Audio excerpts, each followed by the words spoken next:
हरी विठोबा रखुमाई हरी हरी विठोबा रखुमाई विठोबा रखुमाई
विठ्ठल रुक्मिणी तुम्ही अखंडाना ध्याने मग सुखा काय उने झाले सोयी रे त्रिभुवन देव कराधनी रिद्धी सिद्धी वाहे पाणी मग सुखा काय उने झाले सोयी रे त्रिभुवन लक्ष लावा रे चरणी म्हणे नामयाची दासी जनी मग सुखा काय उने झाले सोये रे त्रिभुवन विठ्ठल विठ्ठल विठ्ठल विठ्ठल विठ्ठल विठ्ठल विठ्ठल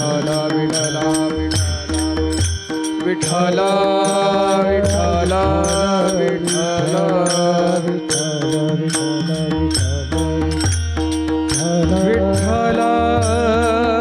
विठ्ठल विठ्ठल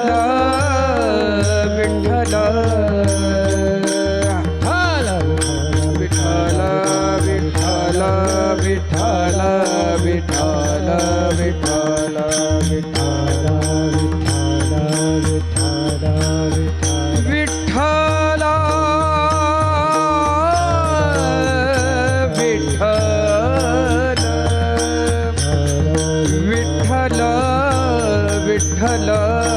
विठ्ठल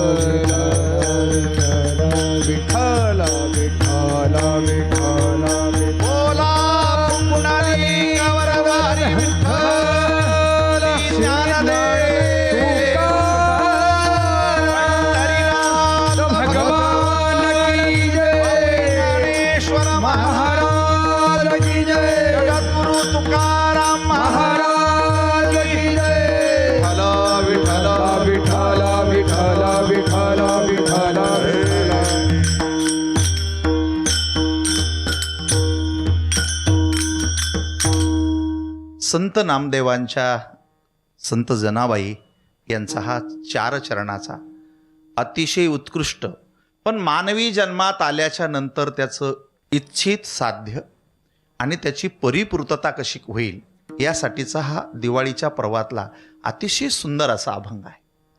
मला असं वाटतं दिवाळी म्हणली की सगळ्यांच्या मनामध्ये मोठी ऊर्जा येते, आनंद येतो, चैतन्य येते आणि आजचा दिवस आहे आपला नरक चतुर्दशीचा अभंग स्नानाचा दिवस आहे आणि या निमित्तानं हे चिंतन आपल्याला ऐकायचं. पण मी सगळ्यांना एक विनंती करीन की आपण जशी रोज कीर्तन ऐकतो तसं आजचं कीर्तन ऐकू नका. डोक्यातले विचार शांत ठेवा, मोबाईल बंद ठेवा. आणि सुदाम महाराज पानेगावकर आपल्याला बोलत नसून या दिवाळीच्या पर्वावरती तुमच्या सर्वांच्या घरात सुख समाधान आणि वैभव प्राप्तीसाठी जणू संत जनाबाईच तुम्हाला काही बोलायला आल्या अशी मनापासून भावना ठेवा. त्याचं कारण असं आहे की कीर्तन हा विषय संसारातला नसतो, कीर्तन हा विषय राजकारणातला नसतो, कीर्तन हा विषय भावनेवर डिपेंड आहे. तुमची जितकी श्रद्धा चांगली असेल, जितका भाव चांगला असेल तितकं तुम्हाला हे कीर्तन कळणार आहे. त्यामुळे या कीर्तनाच्या ऐकण्यानं तुम्हाला सगळ्याला प्रचंड पैसे मिळणार आहे, वैभव मिळणार आहे, ऐश्वर्य मिळणार आहे, आरोग्य मिळणार आहे. त्यामुळे पैशाचं कीर्तन असल्यामुळं पहा सगळेजण मन लावून ऐकायला लागले. कारण प्रयोजनम उद्दिष्ट मंदोपीन प्रवर्तते, फायद्याशिवाय माणसं लोक ऐकत नाही. त्यामुळे आजचा जो दिवस आहे हा नरक चतुर्दशीचा दिवस आहे. आणि या दिवशी आपल्याला काय चिंतन ऐकायचं, तर या ब्रह्मांडामध्ये, या सृष्टीमध्ये सामाजिक ऐक्य, कौटुंबिक जिव्हाळा आणि सौजन्य जर कशावर अवलंबून असेल तर फक्त एकमेकाबद्दल असलेल्या आदरभावामुळे. नरकासूर म्हणजे कोण असतो, तर नीट ऐकायचं.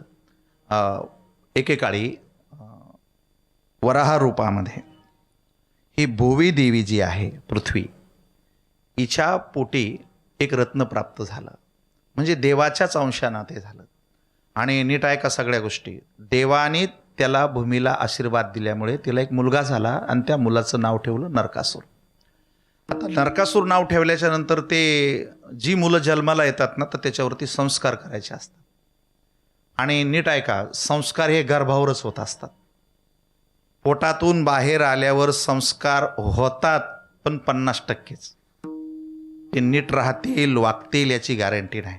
त्यामुळे चारित्र्य, संपन्नता, वैभव, नैतिकता ह्या सगळ्या गोष्टी आईच्या पोटातून येत असतात. त्यामुळे त्याच्यावरती जे संस्कार व्हायचे होते ते संस्कार झाले नाही.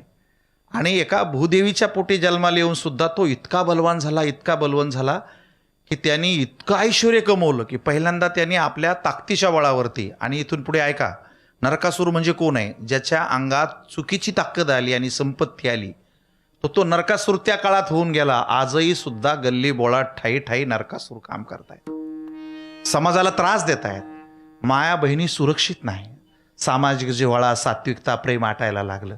मग त्यासाठी त्यांनी प्रचंड शक्ती जमा केली, पण ती शक्ती चुकीची होती. त्यामुळे त्यांनी काय केलं, पहिल्यांदा मानवावरती हाहाकार केला. माणसाच्या ज्या ज्या गोष्टी असतील त्या सगळ्या त्यांनी दाबून टाकायचा प्रयत्न केला. चांगल्या रीती, चांगली परंपरा, भारतीय संस्कृती, लोकजीवन, ज्या गोष्टी सुखासमाधानाच्या होत्या त्यांनी तो दाबायचा प्रयत्न केला. आणि लक्षात ठेवा, गंमत अशी आहे, शक्ती आणि अनिष्ट युक्ती ह्या जर दोन गोष्टी एका ठिकाणी आल्या तर ती माणसं, ते अंतःकरण समाजाला घातक आहे. त्यामुळे काय होतं की त्यांनी परस्त्रीवरती नजर टाकली आणि मानवाच्या जातीमध्ये जेवढ्या मुली सुंदर असतील त्या सगळ्या ताकदीच्या बळावरती त्याने त्या हरण करून आणायच्या. आणि मणिपूर नावाच्या डोंगरावरती सुंदर अशी अलका नगरी तयार केली. तिथे मूर नावाचा एक राक्षस रक्षण करायला ठेवला आणि त्या आणलेल्या मुली तिथं राहायच्या. मग पुढे ऐका ना, जशी जशी माणसाची वाईट प्रवृत्ती वाढत असती, मग त्याने दुसरा हात नागकन्यावरती घातला, खाली जायचा पातळामध्ये तो, आणि जी नागाची कन्या सुंदर असेल तिला तो पकडून आणायचा आणि बंदिवासात टाकायचा. बरं, माणसाची वासना कधी थांबत नाही, लक्षात ठेवा. क्रोधात भोवती समोहात स्मृती विभ्रमः, स्मृतिभंशात बुद्धी